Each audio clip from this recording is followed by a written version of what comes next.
Hoy es el cumpleaños número 16 de la hermana mayor de Beto. Y Beto, claro, lo olvidó. Será mejor que encuentre un buen regalo para su hermana. ¿Qué podrá ser?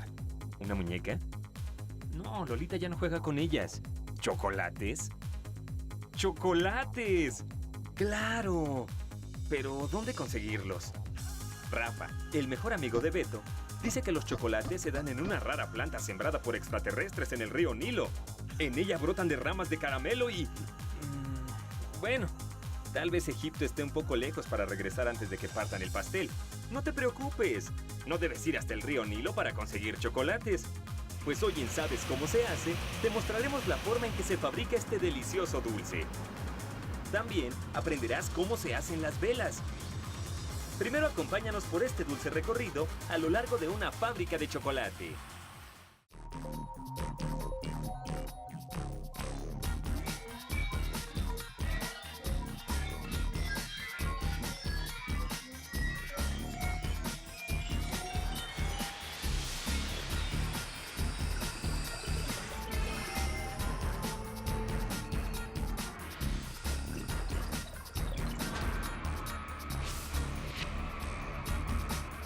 Hoy en Sabes Cómo Se Hace.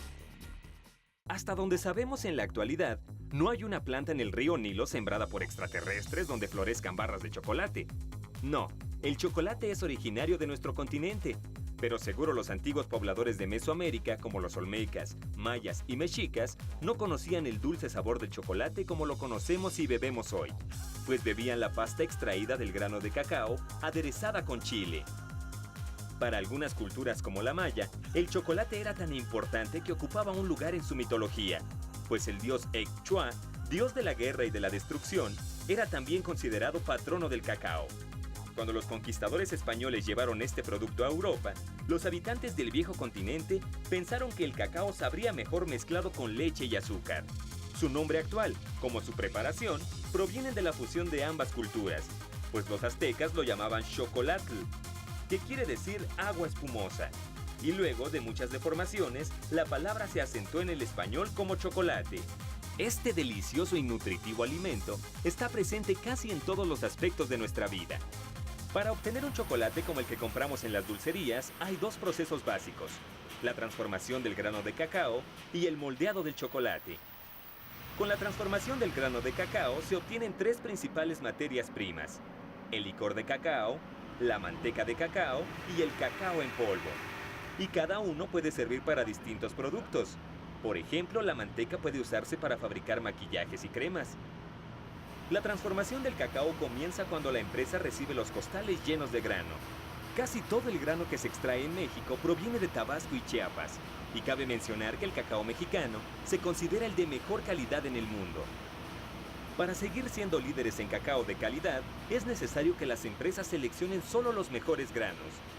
Esto se logra con la seleccionadora, donde los trabajadores vierten los costales de grano. Primero hay una reja que quita los desperdicios más grandes. Luego el grano cae a una placa de metal con fisuras hechas a su medida, evitando que se filtre cualquier objeto que no sea grano de cacao, como ramas u hojas. Es decir, el grano se pone en una gran coladora para separarlo de la basura. Los granos ya seleccionados caen a unos grandes contenedores donde son almacenados por unos momentos, pues luego son absorbidos por la misma máquina para ser llevados al tostador, de manera no muy suave. El grano es arrojado para desprender ligeramente la cascarilla que lo envuelve. Así el calor puede circular hasta el interior del grano y hacer más eficiente su tostado. Este proceso es de los más importantes en la transformación del cacao, pues es a través de este que se da el olor y sabor al grano. Por lo tanto, el sabor que el producto final tenga depende en gran medida del tostado adecuado. El tostado del cacao se hace a temperaturas que van de los 100 a los 140 grados centígrados durante 45 o 50 minutos. 12 veces menos que lo que lleva a cocinar un pavo para Navidad. Cuando el grano está tostado, ya tiene sabor y aroma, y está listo para pasar a la máquina descascaradora. Esta máquina quita la cascarilla al grano a través de golpecitos muy suaves, pero a gran velocidad. La exactitud de esta máquina es muy importante, pues si los golpecitos que da al grano lo rompieran, este podría perderse entre la espesa tormenta café que cae a los costados de la máquina. Cuando ya se le ha quitado la cascarilla, el grano está listo para ir al premolino, donde será molido para extraer la primera materia prima que resulta del proceso de transformación del cacao, el licor de cacao. Aunque el nombre de esta materia prima pueda llevarnos a relacionarla con bebidas alcohólicas, el licor de cacao no tiene ninguna similitud con estas. Por el contrario, es una sustancia natural rica en nutrientes y vitaminas. Sí, ese es el grano de cacao después de ser molido. Este es el engañoso licor de cacao, el licor que no es licor. La pasta que parece dulce y apetitosa, pero es amarga y aceitosa. Seguro se preguntan por qué el licor es líquido y no sólido como el grano antes de ser molido. Esto se debe a que el 50% del grano de cacao es grasa. Pero no se asusten, gran parte de esa grasa no se queda en el chocolate que consumimos. Veamos por qué. Luego de ser molido en el premolino y esterilizado en la potazadora o alcalinizadora, donde se le da un tratamiento con carbonato de potasio para neutralizar los ácidos que éste posee por naturaleza, el licor de cacao pasa a la prensa. En esta máquina es donde se quita gran parte de la grasa que el cacao posee por sí mismo, pues se aplica a una presión de 900 kilogramos por centímetro cuadrado. Debido a la presión, el licor de cacao va desprendiéndose de gran parte de la grasa líquida que tenía. A esta se le llama ahora manteca de cacao, y tiene una textura tan especial que se utiliza incluso para realizar productos de belleza como maquillajes y cremas. Cuando se libera esta inmensa presión, la pasta o licor de cacao ya perdió casi toda su grasa líquida, por lo que se convierte en un disco sólido llamado torta. Sería muy difícil utilizar el cacao sólido como torta. Por eso es llevado al rompetorta, que pulveriza y lo transporta al despachador, donde un trabajador llena los costales en los que se comercializará el cacao en polvo. Pero su trabajo no solo es colocar los costales bajo el alimentador, también debe golpear constantemente y con mucha fuerza el alimentador para desatascar el polvo y poder llenar los costales, llegando a tardarse varios minutos en llenar cada costal.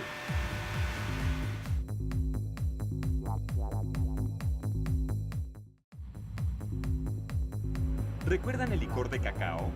Pues este no sirve solo para ser comprimido en la torta, sino que se utiliza también para la realización del refinado. El refinado es la materia con la que se elabora el chocolate que comemos. Es dulce y sólido, pues se obtiene de la mezcla de licor de cacao con azúcar y leche en polvo. El primer paso para la obtención del refinado es la mezcla de estos productos. La leche, el azúcar y el licor de cacao son vertidos en la mezcladora. A pesar de que parezca que los productos son arrojados al azar, las cantidades de cada materia están calculadas con gran precisión, pues de esta revoltura depende la consistencia y el sabor del producto final. El licor posee aún la grasa natural del cacao, por eso al ser batido por estas grandes aspas, se obtiene una pasta espesa, aún con cierta cantidad de líquido. Por ello es necesario hacer pasar esta pasta compuesta por licor, leche y azúcar a través de los rodillos de la máquina refinadora. Los rodillos hacen casi la misma función que la prensa de cacao, pero con una fuerza mucho menor. Aún así, es suficiente para que se obtenga un polvo dulce llamado refinado.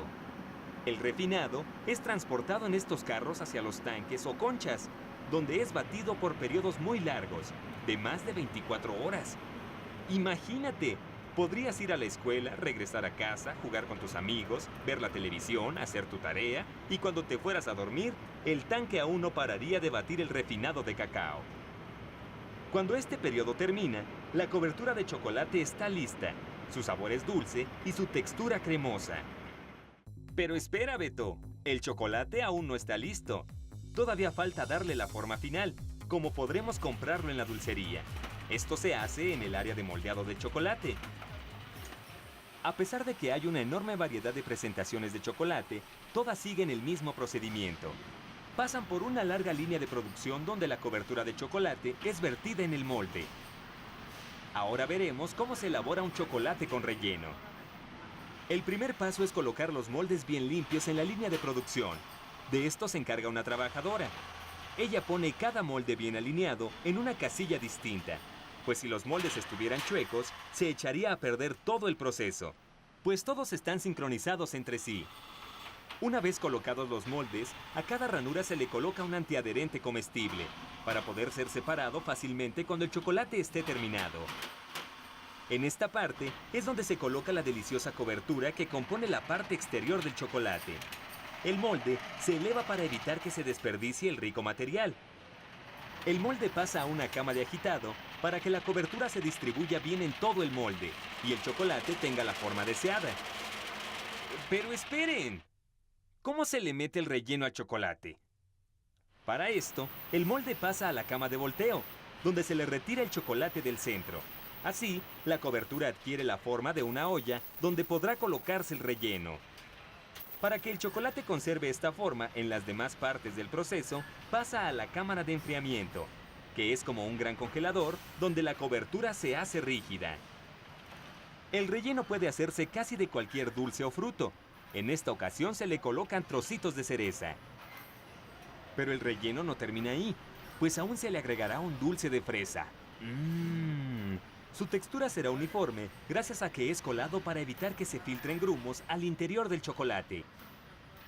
Para que el relleno conserve su forma, los moldes pasan a través de un armario frigorífico. Pero parece que a este chocolate aún le falta algo. ¡Claro! La tapa final. Para cerrar el chocolate, se vierte un poco de cobertura sobre el relleno. Y para que su forma sea perfecta, debe quitarse el excedente con un brazo mecánico, que pasa sobre cada molde con gran precisión, barriendo los excesos con 2 espátulas. Por fin, el chocolate tiene la forma deseada, pero aún debe pasar por otro túnel de enfriamiento que haga su consistencia sólida y fuerte. Aún nos queda un problema. ¿Cómo separar el chocolate terminado del molde? Seguramente alguna vez has intentado desprender los hielos de los moldes de tu refrigerador, doblando una y otra vez el molde. Bueno, esta máquina lo hace más sencillo. Un par de manos mecánicas doblan ligeramente cada molde para desprender el chocolate de él. Después, voltea el molde boca abajo y lo golpea suave pero rápidamente con este martillo. El chocolate se desprende y cae a la banda transportadora para ser llevado al área de envoltura. Ahora sí, el chocolate está terminado. Los chocolates deben ser separados a través de estas cuchillas para ser envueltos en sus distintas presentaciones. Tal vez parezca triste, pero todos llegarán a su destino. Un paladar al que seguramente regalarán una sonrisa. A pesar de que casi todo el proceso de envoltura se hace a través de máquinas, es necesaria la supervisión de las trabajadoras, pues si un solo chocolate se saliera de la fila, frenaría todo el proceso. Las envolturas vienen en rollos completos, por lo que las máquinas están perfectamente sincronizadas para envolver cada chocolate y cortar la envoltura en el lugar preciso. A pesar de que hay muchas presentaciones distintas de chocolate, todas están hechas con la misma finalidad: regalar un bello momento a una persona especial, incluso a uno mismo. Ahora sí, Beto. Ya sabes cómo se hace el chocolate. Sabes que es originario de América y que es un derivado del grano de cacao. También aprendiste que del cacao se extraen varias materias primas como el licor de cacao, la manteca de cacao y el cacao en polvo. Aprendiste que la cobertura de chocolate se hace con la mezcla de licor de cacao con leche y azúcar y que hay que batirlo por mucho tiempo. Ya puedes correr a buscar el chocolate ideal para Lolita. Sabes que hay una gran variedad para escoger. Pero mientras piensas cuál es el mejor, puedes acompañarnos a un emocionante recorrido a través de una fábrica de velas.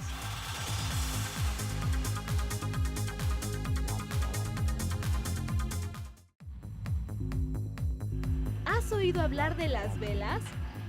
Claro, ¿quién no? Pero seguro no sabes cómo se fabrican. Pues entonces quédate con nosotros porque hoy en Sabes Cómo Se Hace te mostraremos cómo se elaboran las velas.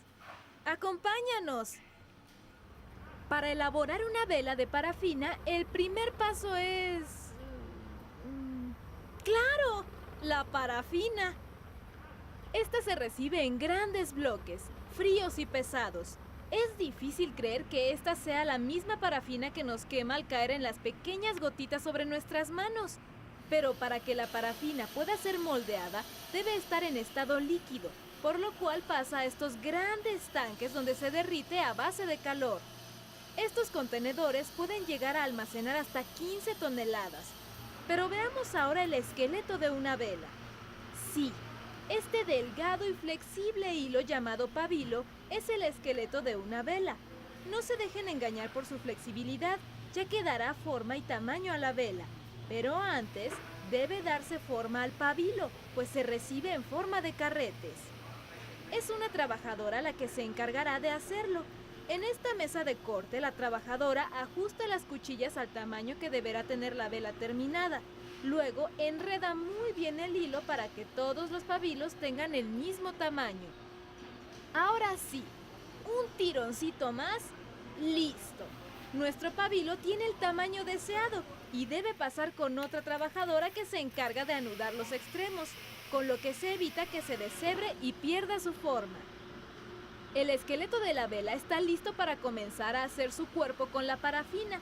La forma más común de darle cuerpo a una vela es a través de la inmersión, es decir, sumergirla en parafina derretida. Y es en este gran carrusel donde se hace la inmersión del pabilo en parafina. Luego de que los pabilos fueron colocados en estos ganchos, el trabajador debe sumergir cada rejilla en el contenedor de parafina caliente.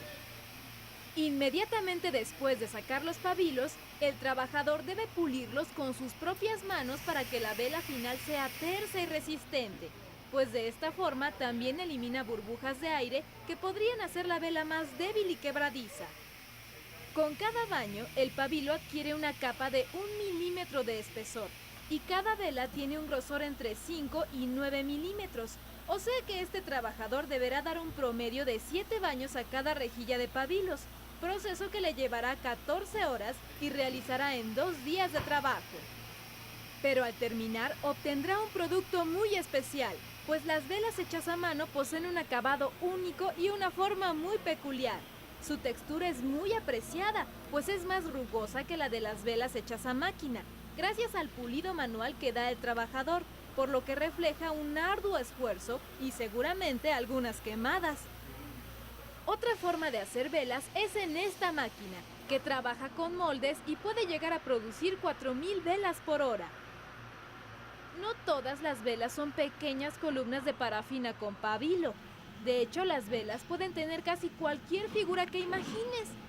Para ello está el área de modelado de figuras, donde los trabajadores hacen una gran variedad de modelos con parafina, desde velas de pantalla adornadas con frutas secas, árboles navideños, hasta personajes muy complejos y divertidos. Para crear estas figuras se necesitan moldes de resina. Se usa este material por su gran resistencia al calor, también porque es flexible y evita que se rompa la parafina cuando esté seca. A estos moldes se les puede dar casi cualquier figura. Por ello, el único límite para darle forma a una vela es tu imaginación. Luego de cerrar muy bien el molde con ligas, el trabajador vierte la espuma de parafina hasta el tope y acomoda el pabilo para que no se sumerja. Ahora debemos esperar hasta que seque. Esta vela se elabora con espuma de parafina para disminuir su peso y aminorar su costo. La espuma se elabora en esta mezcladora, donde se bate la parafina con aire, lo que la hace más voluminosa y menos pesada. El peso puede reducirse incluso a la mitad del que tendría si se hiciera con parafina. Y en este otro contenedor se derrite la parafina para hacer otras velas. Ahora sí, la espuma está seca y ha llegado el momento de abrir el molde. El trabajador debe desprender la figura con mucho cuidado para no romper alguno de sus detalles. ¡Listo! La figura está lista y sobra decir que pueden hacerse innumerables modelos. Pero esta no es la única forma de hacer velas de figuras. Por ejemplo, cuando las figuras son muy elaboradas y tienen muchos detalles, es necesario colocar un desmoldante, con lo cual se facilitará el desprendimiento de la figura cuando se seque. Después se cierra el sándwich y se llena de parafina. Ahora debemos esperar que seque durante unos 15 o 20 minutos. Cuando la parafina ya ha secado, debe desprenderse del molde y sumergirse en un balde de agua donde se enfriará y se hará más sólida. Después de unos 20 minutos, nuestro árbol está listo para pasar a que se le quiten las rebabas y se le desprenda el centro. Este será rellenado con espuma para hacerlo más ligero y económico. Ahora se debe esperar unos cuantos instantes para poder colocar la vela en el balde de enfriamiento, si no, la espuma se desprendería con el agua. Y estos convincentes árboles son las velas que acaban de elaborar los hábiles artesanos de la parafina.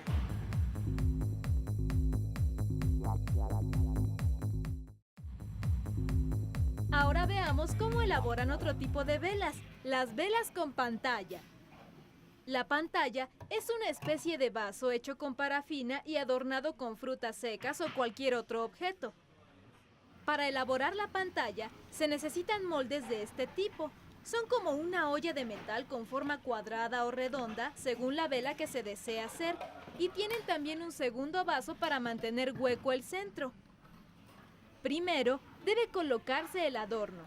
Regularmente se hace con frutas secas u hojas deshidratadas, pero puede hacerse casi con cualquier objeto, mientras quepa en los moldes.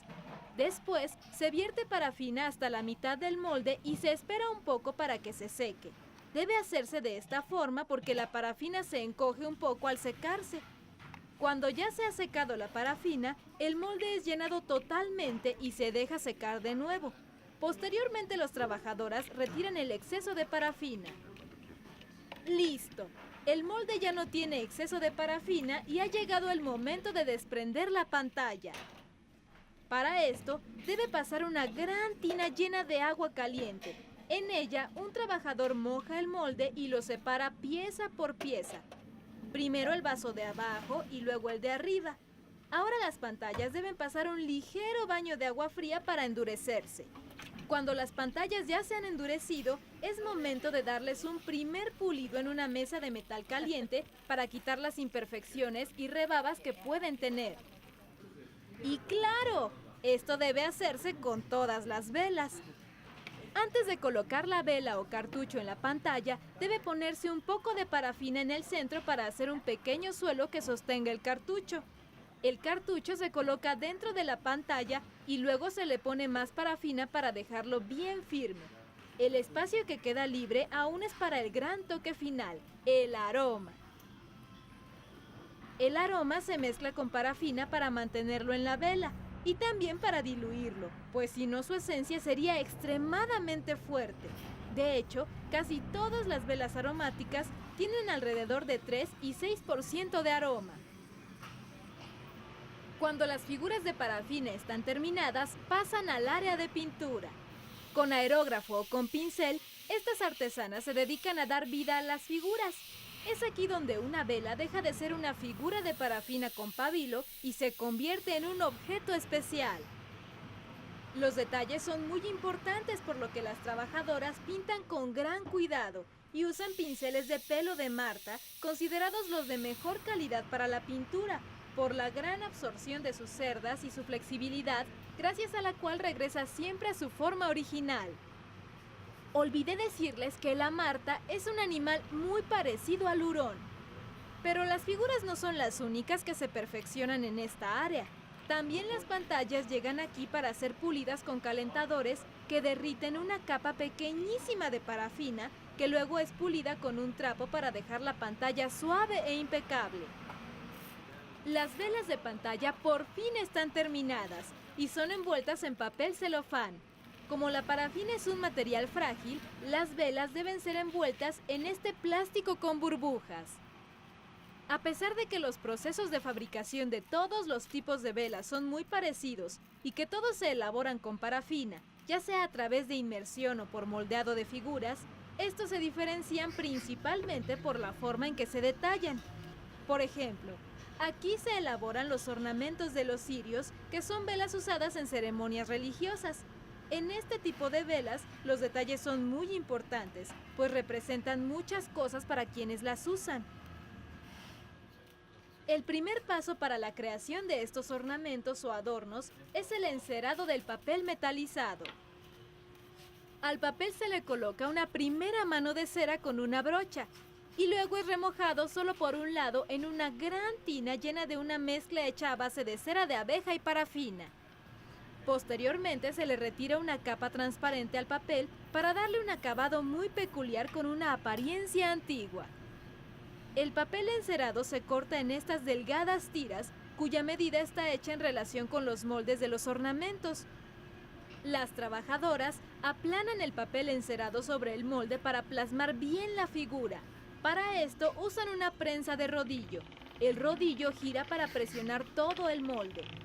Después, el molde es calentado con un mechero para poder remover el exceso de cera sin que se rompa. Se raspa el molde con una cuchilla para retirar el exceso de parafina y se desprende la pieza del molde con ayuda de una aguja. Es curioso cómo las artesanas dominan un material tan delicado y pueden trabajar a gran velocidad sin romperlo. ¡Listo! Este ornamento está terminado. Para tener un cirio terminado se necesitan varios ornamentos. Estos se adhieren por medio del calor. Se les derrite ligeramente la cera para que puedan fundirse con la parafina de la vela. La precisión en la colocación de los ornamentos es muy importante. Por ello, las trabajadoras utilizan unas reglas hechas a la medida de cada vela y de cada figura para marcar el área en que deben ser colocados. Algunos de los acabados son muy complejos y debido a la gran precisión del trabajo, es difícil creer que hayan sido realizados a mano. Ahora, Pablo, ya sabes cómo se hacen las velas. Pero también aprendiste que el valor de una vela no solo está en que también prenda, sino en todo el trabajo que cuesta hacerlas. Pero antes de usar una vela, debes tener en cuenta que, a pesar de ser un artículo muy útil y divertido, implica que uses el fuego. Por ello, debes tener mucho cuidado y estar acompañado de un adulto para evitar accidentes.